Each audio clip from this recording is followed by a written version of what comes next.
Budget session సందర్భంలో ఈరోజు ప్రభుత్వం తరఫున స్పీకర్ గారు బిజినెస్ అడ్వైజరీ కమిటీని పరంగా సభ్యులను పిలిచినప్పుడు స్పష్టంగా ప్రభుత్వం నుంచి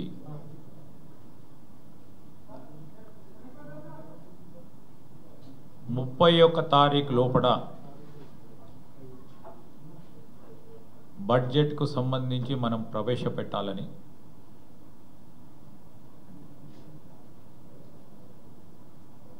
డిమాండ్స్తో పాటు పూర్తి స్థాయిలో అప్రాప్రియేషన్ బిల్లు 31 తారీఖు లోపల పాస్ చేసుకుంటే తప్ప జీతాలు రాని పరిస్థితి ఏర్పడుతుంది కనుక ఉన్న సమయంలో అధిక శాతం కూడా ప్రభుత్వం నుంచి ప్రతిపక్షాలకు సంబంధించిన అనేక అంశాలను డిమాండ్స్ రూపేణా చాలామంది సభ్యులు పాల్గొంటారు కనుక అన్ని అంశాలను కూడా చర్చలకు వచ్చే అవకాశం ఉంటుందని ఉన్న సమయంలో ఒకటి వీలున్నంత వరకు క్వశ్చన్ అవర్ దానికితో పాటు ఈరోజు గౌరవ శాసన సభ్యులందరూ కూడా వారు ఇచ్చిన ప్రశ్నలకు సంబంధించి కానీ వారి వారి నియోజకవర్గాలకు సంబంధించిన సమస్యల విషయంలో ప్రస్తావనకు సంబంధించిందే కానీ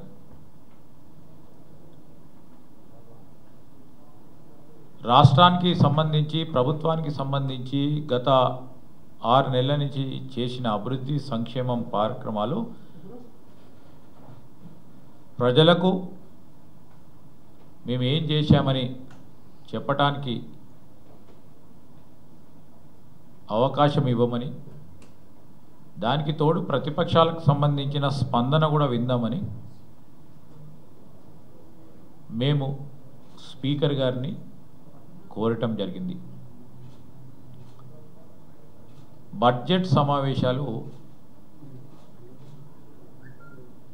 31 తారీఖు సంబంధించి సమావేశాలు పూర్తి స్థాయిలో కాకుండా బడ్జెట్కు సంబంధించిన అప్రాప్రియేషన్ బిల్లు ఖచ్చితంగా 31 తారీఖు నాడు పాస్ కావాల్సిందే అనే అంశం విషయంలో అందరినీ కూడా సహకారాన్ని కోరాం.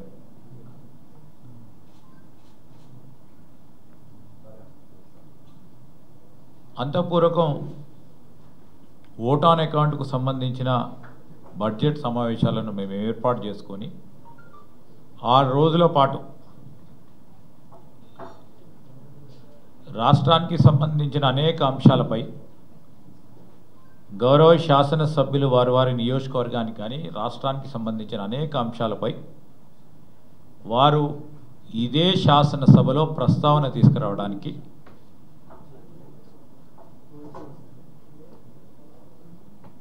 ఓట్ ఆన్ అకౌంట్ బడ్జెట్ సమావేశాలను నిర్వహించడం జరిగిందని మర్చిపోయి ఉంటారు హరీష్ రావు గారు.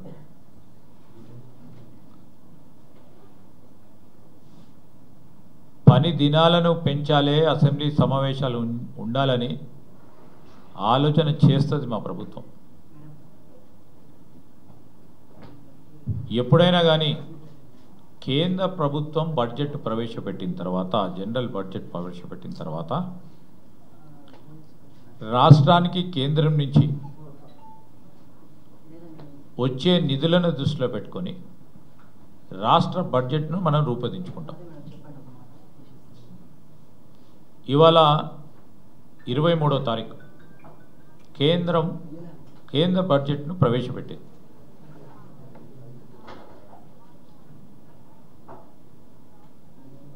రేపంతా కూడా కేంద్ర ప్రభుత్వం పట్ల అధికారులందరూ కూడా కసరత్తు చేసి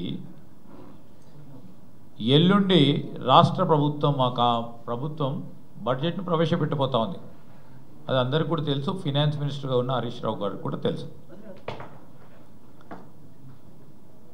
బడ్జెట్ పెట్టిన తర్వాత ఇమ్మీడియట్గా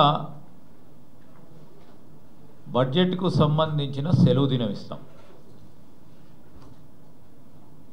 దాని తదుపరి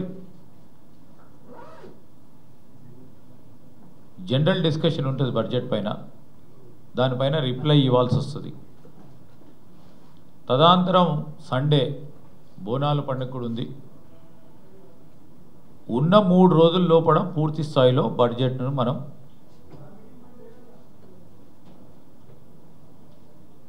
ఇక్కడ అసెంబ్లీలో అటు కౌన్సిల్లో ఆమోదం కావాలి.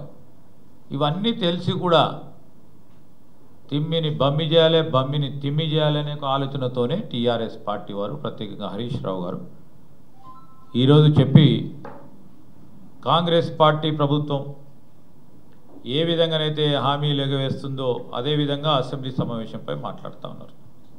నేను అడుగుతా ఉన్నా సూటిగా వారిని, వచ్చిన 6 నెలల లోపల ఇన్ని హామీలను అమలు చేసిన మా ప్రభుత్వం, మీరు 10 సంవత్సరాల కాలం పాటు ఏ ఒక్క హామీని కూడా నిలపలేకుండా మీ వ్యవస్థ, మీ ధోరణి గురించి ఒకసారి ఆలోచన చేయమని వారిని అడుగుతా ఉన్నాం.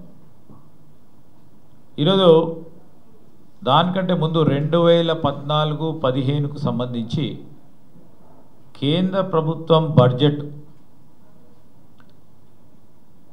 10/7/2014 నాడు అక్కడ కేంద్రంలో ప్రవేశపెట్టింది. బాగా సమయం ఉండే 10 నాడు ప్రవేశపెడితే 12-13 మొదలు పెట్టుకొని చాలా రోజులు కూడా బడ్జెట్ సమావేశాలు చర్చించాల్సిన అనేక అంశాల విషయంలో ఏది లేకుండా వాడు బడ్జెట్ ప్రవేశపెట్టింది 5/11/2014. అంత సమయం ఉన్నప్పటికీ ఎన్ని రోజులు నడిపినారు వాళ్ళు? కేవలం 7 రోజులు నడిపారు. ఓట్ ఆన్ అకౌంట్ బడ్జెట్కు సంబంధించిన అంశం విషయంలో చెప్తున్నా. అదే 2019-20లో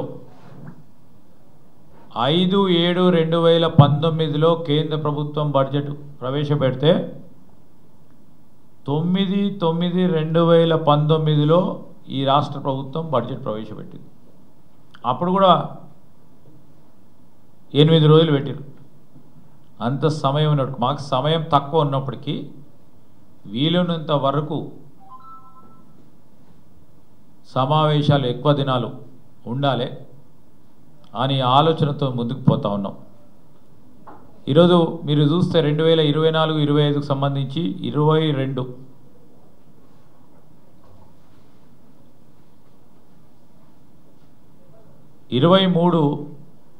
7/2024 ఇవాళ కేంద్ర ప్రభుత్వం బడ్జెట్ ప్రవేశపెడితే 25/7/2024 నాడు మేము బడ్జెట్ను ప్రవేశపెట్టిపోతా ఉన్నాం. సమయం ఎందుకంటే ఓట్ ఆన్ అకౌంట్ బడ్జెట్ సమయం ఈరోజు 31 వరకు పూర్తి స్థాయి బడ్జెట్ పెట్టడానికి ఆ రోజు అసెంబ్లీ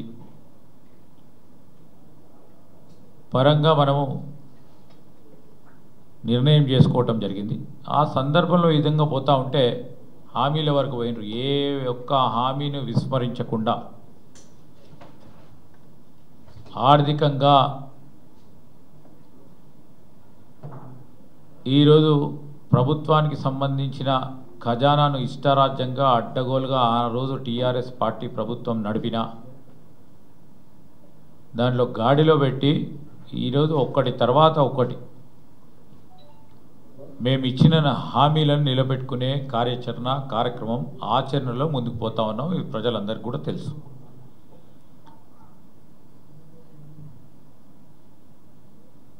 బడ్జెట్కు సంబంధించిన స్పెషల్ సెషన్ ఇది. మేము స్పీకర్ గారికి రాష్ట్ర ప్రభుత్వం తరఫున మేము కూడా ఇవన్నీ అనేక అంశాలపై అసెంబ్లీ సమావేశాల్లో మా సహచార మంత్రివర్గ సోదరులు సోదరిమణులు అదేవిధంగా ప్రభుత్వం తరఫున ఈ అంశాల విషయంలో మేము ఇంకా మాట్లాడేది ఉందంటే స్పీకర్ గారు వారిచ్చిన అంశాలను మేము చెప్పే ప్రభుత్వ పరంగా చెప్పే అంశాలను దృష్టిలో పెట్టుకొని నిర్ణయం స్పీకర్ గారు చేస్తారు. ఇది స్పష్టంగా వారికి కూడా తెలుసు. డిమాండ్లపై అంత సమయం ఉన్నా కానీ వాళ్ళకి వ్యవధి 2-3 నెలలు ఉండే, 2 నెలలు ఉండే, 3 రోజులే డిమాండ్లపై చర్చ చేశారు. మాకు వ్యవధి ఉన్నది 6-7 రోజులు అప్రాప్రియేషన్ బిల్కు. డిమాండ్స్ అప్రాప్రియేషన్ కంటే ముందు వస్తుంది కనుక ఎంత వీలైతే అంత ఎన్ని గంటలు చర్చ చేయాలనుకున్నా అన్ని గంటలు చర్చ చేసి పూర్తి స్థాయిలో ఈ కాన్స్టిట్యూషనల్ ఆబ్లిగేషన్ మేము పూరించాల్సిన అవసరం ఉందని కూడా వారికి తెలిసి కూడా ఆ విధంగా మాట్లాడుతూ ఉన్నారు. అందరు గమనించాలని కోరుతా ఉన్నాం. 2014లో ఆ రోజు మేము కాంగ్రెస్ పార్టీ ప్రభుత్వంలో 28 రోజుల నుంచి 30 రోజుల వరకు బడ్జెట్ సమావేశాలు నిర్వహించినాం. 2014లో దాన్ని అంతా కూడా కుదుపు చేసి రూల్స్ కమిటీ పరంగా మార్చేసి అతి తక్కువ సమయంలో బడ్జెట్కు సంబంధించిన డిమాండ్స్ని అన్నిటిని కూడా చర్చించి బుల్డోజ్ చేసే కార్యక్రమం మొదలుపెట్టింది వారు మమ్మల్ని అడిగే నైతిక హక్కు కూడా లేదు. ఎప్పుడు కూడా ప్రజలకు సంబంధించిన అంశాలను చర్చించడానికి తప్పకుండా ప్రభుత్వం ఈరోజు మేము చేస్తూ ఉన్న ప్రతి ప్రగతిశీలమైన కార్యక్రమాలు వివరించడానికి ముందుంటుందని వారికి కూడా తెలియజేస్తూ ఉన్నాం. ఎజెండా ఒక రోజు ముందు ప్రిపేర్ అవుతుంది. ఎజెండా మొత్తం 10 రోజుల ముందు ప్రిపేర్ చేసి ఇచ్చే ప్రెసిడెంట్ లేదని వారు కూడా తెలుసు. ఎజెండా ఒక రోజు ముందు అవుతుంది, 2 రోజుల ముందు అవుతుందని అడ్డగోలుగా ఇష్టారాజ్యంగా మాట్లాడటం సరికాదు. ఈరోజు వారు ఇచ్చిన 9 అంశాలు కానీ, బీజేపీ వారు ఇచ్చిన అనేక అంశాలు కానీ, సిపిఐకి సంబంధించిన పెద్దలు ఇచ్చిన అంశం కానీ, ఎంఐఎం ఇచ్చిన అంశాలు కానీ ఈరోజు వాటన్నింటిని కూడా పరిశీలన చేసి గౌరవ స్పీకర్ గారు నిర్ణయం చేయటం జరుగుతుంది. ఈరోజు గౌరవ సభ్యులందరికీ కూడా తెలుసు. అందరి ఇచ్చిన ఈ అంశాలు కూడా డిమాండ్స్ పరంగా ప్రతి సబ్జెక్ట్ను డిస్కస్ చేయటం జరుగుతుంది కనుక కులంకుశంగా గౌరవ మా సభ్యులు కానీ, గౌరవ ప్రతిపక్ష సభ్యులు కానీ డిమాండ్స్ చర్చ జరుగుతూ ఉన్నప్పుడు అన్ని విషయాలు కూడా స్పష్టంగా కులంకుశంగా మాట్లాడే అవకాశం ఉంటుంది.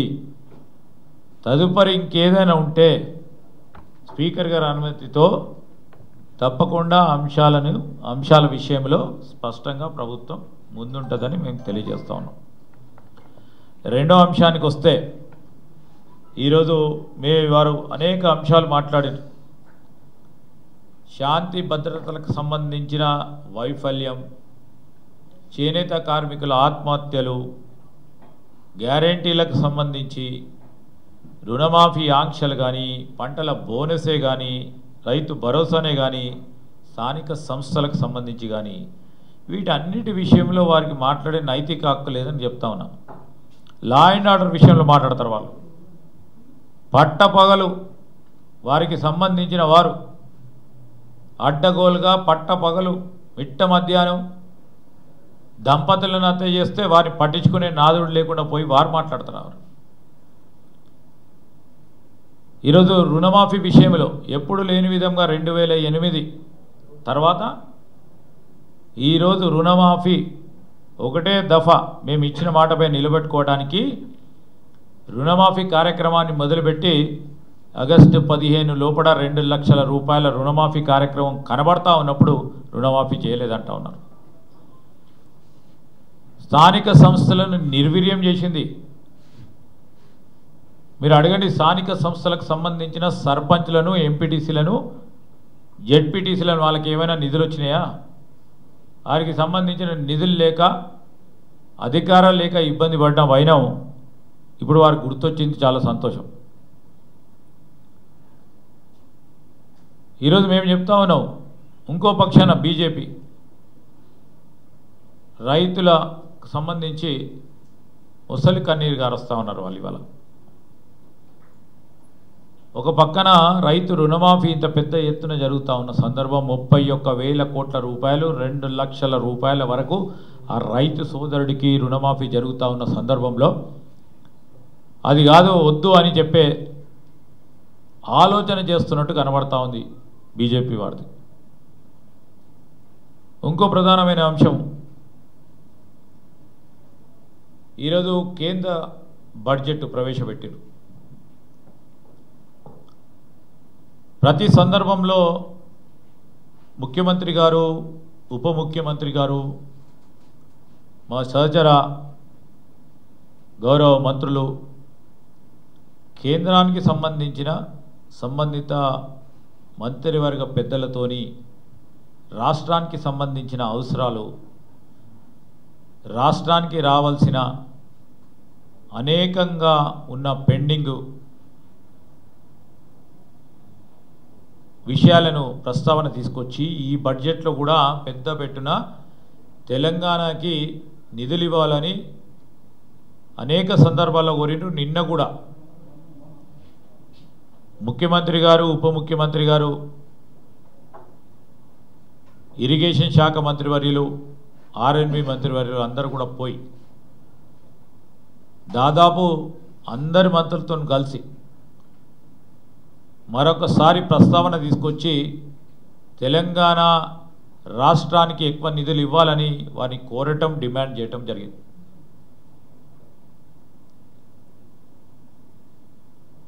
వారి తెలంగాణ రాష్ట్ర సమితి ప్రభుత్వంలో ఇంకా కూడా దాదాపు 5,000 నుంచి 6,000 కోట్ల రూపాయల వరకు మన ప్రభుత్వానికి రావాల్సిన, కేంద్రం నుంచి రావాల్సిన నిధులు రాబట్టుకోలేని పరిస్థితిలో మీరేం జవాబు చెప్తారని మేము వారిని అడుగుతా ఉన్నాం. ఆనాడు చట్టాపట్టాలు వేసుకొని తెలంగాణ రాష్ట్రానికి రావాల్సిన నిధులు కానీ, బకాయిలు కానీ, విభజన చట్టానికి సంబంధించిన అంశాల విషయంలో మర్చిపోయి ఈరోజు మేము పోయినాము, చట్టాపట్టాలు వేసుకొని తిరుగుతూ ఉన్నామని చెప్తా ఉన్న వైనాన్ని ఖచ్చితంగా ఖండిస్తూ ఉన్నాం. ఈరోజు మా బాధ్యత ప్రకారం సిద్ధాంతంగా, రాజకీయంగా మేము విపక్షమైనప్పటికీ తెలంగాణ రాష్ట్ర ప్రజల ప్రయోజనాలను దృష్టిలో పెట్టుకొని అటు పక్కన ఉన్న ఎన్డీఏ ప్రభుత్వంలో ఉన్న పెద్దలను, ప్రధానమంత్రితో పాటు అందరినీ కూడా కలుసుకొని మన రాష్ట్రానికి సంబంధించిన అభివృద్ధి, సంక్షేమం ప్రధాన ధ్యేయంగా అహర్నిశలు కేంద్ర ప్రభుత్వం ఒత్తిడి తీసుకొచ్చడానికి ప్రయత్నం చేసినాం.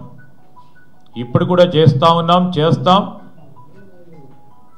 వారి ఆలోచనలో మార్పు వచ్చే వరకు కేంద్ర ప్రభుత్వం ఆలోచన తప్పకుండా పోరాటం చేస్తాం. స్పష్టం ఇది. ఈరోజు మేము కేంద్రాన్ని కూడా డిమాండ్ చేస్తూ ఉన్నాం.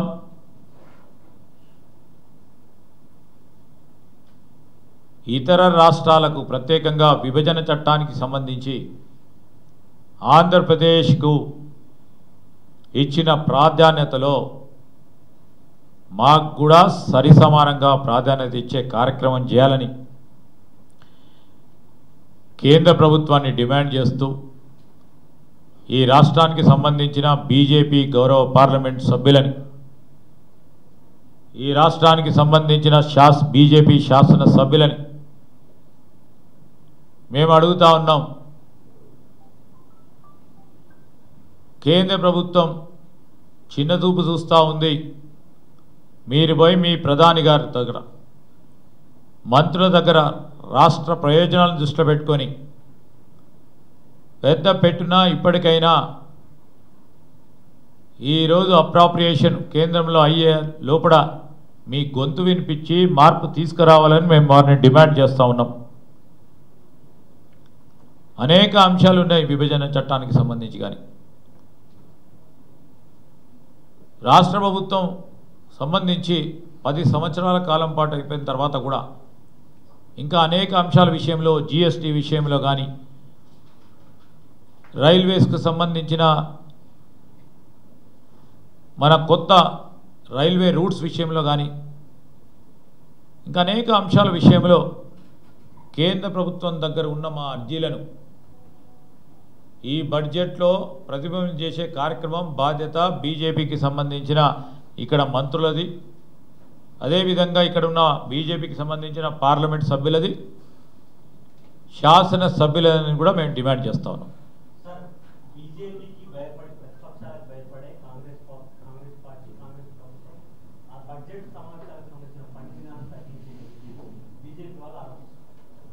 అసలు బీజేపీకి భయపడేది ఏంటమ్మా?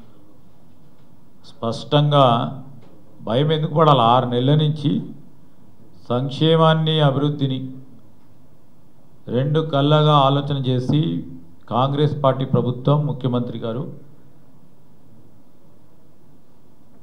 స్పష్టంగా ఈ రాష్ట్రానికి సంబంధించిన ప్రయోజనాలను ముందుకు తీసుకెళ్తా ఉన్నాం.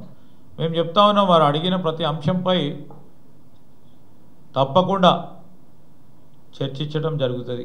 రేపు డిమాండ్స్ ఉంటాయి, డిమాండ్స్లో మాట్లాడమని కోరుతా ఉన్నాం. వాళ్ళకు మాట్లాడడం వద్దు అన్నప్పుడు మేమేం చేయలేం. డిమాండ్స్లో మాట్లాడడానికి ఆస్కారం ఉంటుంది.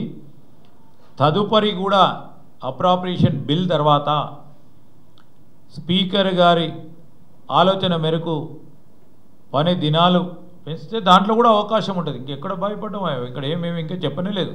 అప్రాప్రియేషన్ బిల్ వరకే చెప్పినాం. అప్రాప్రియేషన్ బిల్లో కూడా అనేక అంశాల విషయంలో ఒక్కటేసారి రాదు, అన్ని సబ్జెక్ట్స్ పైన సభ్యులు మాట్లాడే అవకాశం ఉంటుంది, చర్చించే అవకాశం ఉంటుంది. దాన్ని ఉపయోగించి మాట్లాడాలంటే ఎక్కడో భయపడ్డాం. మీరు భయపడతా ఉన్నా మేమా మాట్లాడటానికి?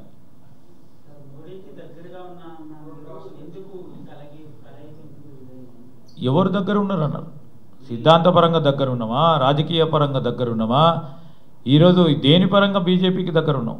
మోడీ గారికి ఎవరికి? ప్రధానమంత్రిగా కనీస బాధ్యత మాకు, కనీస మర్యాద, వారికి రెస్పెక్ట్ ఇవ్వటం, బాధ్యతగా ముఖ్యమంత్రిగా ప్రధానమంత్రిని కలుసుకోవటం, రాష్ట్రానికి సంబంధించిన ప్రయోజనాల విషయంలో వారితో చర్చిస్తేనే దగ్గర అయిన అంటే ఈరోజు వారు ఎన్నిసార్లు చర్చించడం? ఏం సాధించలేకపోయారు? ఎందుకు సాధించలేకపోయారు? వారి పార్టీ ప్రయోజనాల విషయంలో సాధించుకునే ఆలోచన చేసింది తప్ప రాష్ట్ర ప్రజల ప్రయోజనాలను ఆలోచన చేయలేదని స్పష్టంగా కనబడతా ఉంది.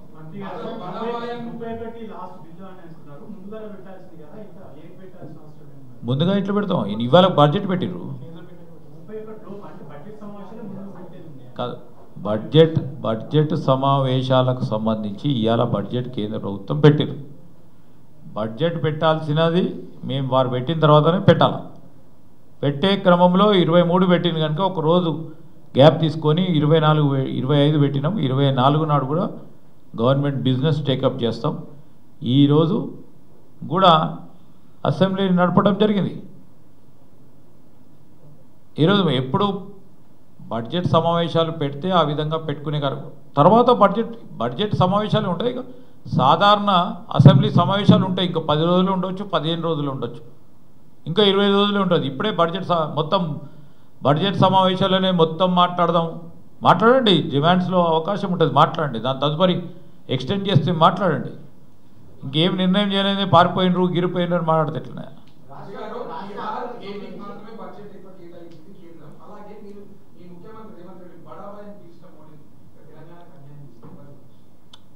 ముఖ్యమంత్రి గారు ఆ రోజు ఒక స్పష్టతతో చెప్పారు. బడాబాయి ఎందుకన్నారు? ముఖ్యమంత్రి చిన్న తమ్ముడు అయినప్పుడు ఏ ముఖ్యమంత్రి అయినా ప్రధానమంత్రి పెద్దన్న అవుతాడు.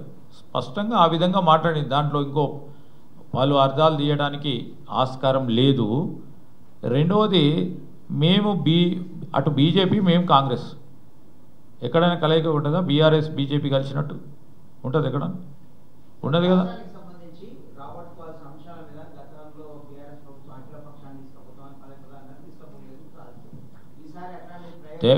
ఇప్పుడు మేము పోరాటమే చేస్తామని చెప్తున్నాం. ముఖ్యమంత్రి గారు కూడా దానిపైన స్పందిస్తారు. ఇప్పుడు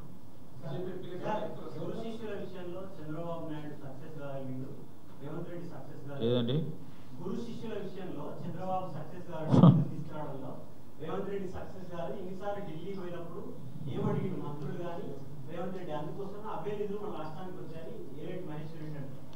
ఇప్పుడు మహేశ్వర్ రెడ్డి గారిని, కిషన్ రెడ్డి గారిని, వారి పార్లమెంట్ సభ్యులని, వారి శాసనసభ్యులను అడుగుతా ఉన్నాం. బీజేపీకి సంబంధించిన పార్లమెంట్ సభ్యులు ఉన్నారు. ఎంతమంది ఉన్నారు? 8 మంది ఉన్నారు. ఈ రాష్ట్రానికి సంబంధించిన ప్రయోజనాలను చూడాల్సిన బాధ్యత వారిపైన కూడా ఉంటుంది కదా. వారు ఎందుకు చెప్పలేకపోయినారు? మాకు ఇది కావాలా, ఈ విధంగా ఉండాలా, మా పార్టీకి సంబంధించిన మేము ఈ విధమైన వాగ్దానాలు చేసినాం, విభజన చట్టానికి సంబంధించిన ఈ అంశాలు ఉన్నాయని వారు చెప్పలేకపోయినారు. ఈరోజు బీజేపీ వాళ్ళు తిరిగి మమ్మల్ని అడుగుడింది.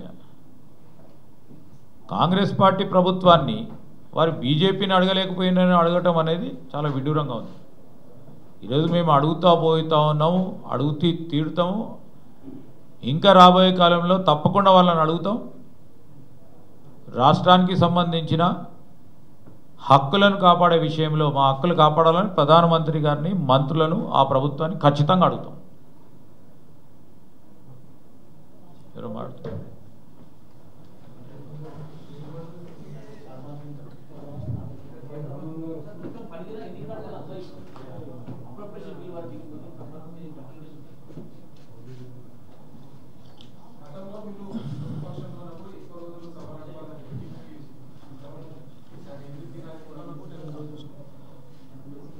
మేము అడిగినాము, అదే ఆలోచనతో కూడా ఇప్పుడు కూడా ఉన్నాం. ప్రభుత్వంలోకి వచ్చి అదే ఆలోచనతో ఉన్నాం. ఇది బడ్జెట్ సెషను.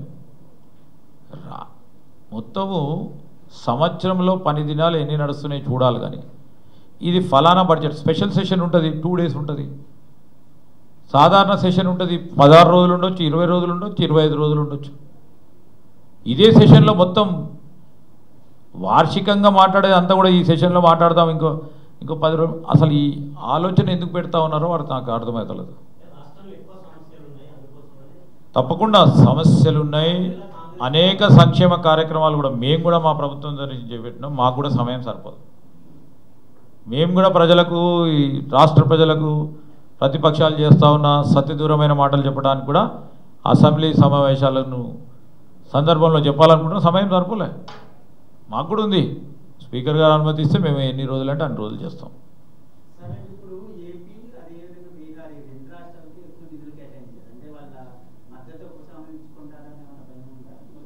డెఫినెట్లీ అది అన్నీ కనబడతా ఉన్నాయి కదా స్పష్టంగా. ఏది ఏమైనప్పటికీ విభజన చట్టానికి సంబంధించి దీంట్లో డిఫరెన్స్ చూపెడతా ఉన్న సందర్భంలో తప్పకుండా మేము కేంద్ర ప్రభుత్వం బడ్జెట్ సంబంధించిన అంశం విషయంలో మా అందరి ప్రజల తరఫున మరొకసారి కేంద్ర ప్రభుత్వాన్ని డిమాండ్ చేస్తూ ఉన్నాం. రాజకీయ కోణాలనే ఆలోచన చేస్తే రాష్ట్రానికి సంబంధించిన అభివృద్ధి, సంక్షేమం ఇతర రాష్ట్రాల్లో కూడా కుంటుపడే పెద్ద ప్రమాదం ఉంది. కేంద్ర ప్రభుత్వం మోడీ గారికి కూడా మేము తెలియజేస్తూ ఉన్నాం. 10 ట్రిలియన్ ఎకానమీ చేయాలని వారు ఆలోచన చేస్తూ ఉన్నారని చెప్తా ఉన్న సందర్భంలో ప్రగతిశీల ఈ తెలంగాణ రాష్ట్రాన్ని కుట్టుపరిచే కార్యాచరణ బీజేపీ ఎన్డీఏ ప్రభుత్వం తీసుకుంటే 10 ట్రిలియన్ ఎకానమీని ఏ విధంగా సాధిస్తారు? దీంట్లో తెలంగాణ వాణిజ్యం, వ్యాపార పరంగా కూడా ఒక ప్రధానమైన ఇంజన్ దేశానికి. దీన్ని కుంటుపరిచే కార్యక్రమం చేయొద్దని మోడీ గారికి మేము కోరుతా ఉన్నాం.